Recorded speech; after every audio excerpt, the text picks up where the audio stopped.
Buck Young. Love your videos. Thank you for sharing your journey with us.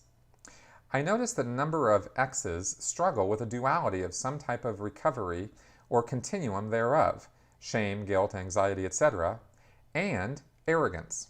The former is not unexpected. What I am often surprised by is a seemingly arrogant attitude many X's carry, whether newly out or decades later. Now, certainly this is not unique to this group, but I wonder if this is something that is a residual effect of the Church's insistence that Scientologists are a new species and the only ones who can save the world. Will you speak to the duality and possible resolution of this dichotomy? Oh, sure. This is definitely, part of the indoctrination into Scientology. Hubbard's term for what people are becoming when they're in Scientology is homo novus, rather than homo sapiens, right? Homo sap, as he said.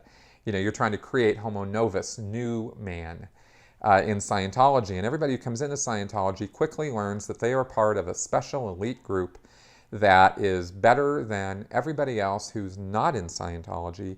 And merely by the fact that they're there, they have some specialness that drew them into that. Hubbard said the upper tenth of of all human beings or something are auditors in Scientology, this sort of thing. And this is something that actually goes on in all cults. It's not just Scientology. And that's actually this us versus them. That's where that develops. And it's very black and white thinking.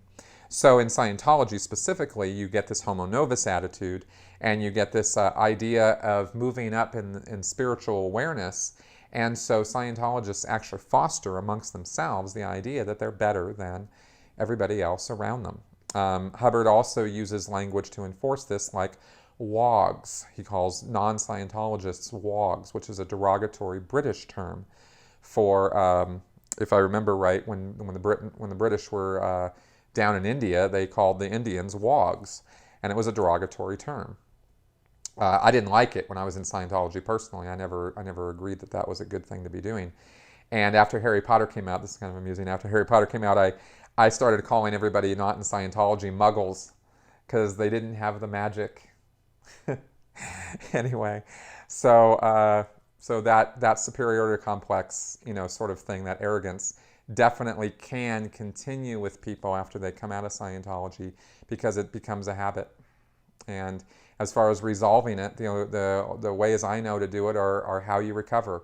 You educate. You get people to realize that what they were part of isn't anything special at all, and also get the language flushed out, because that language, wogs and homo novus and that kind of thing, keeps that mindset in place. And that's one of the reasons why that specialty language exists. And it's one of the reasons why when you get out of a cult, you need to flush that stuff out of your system by not using those words anymore.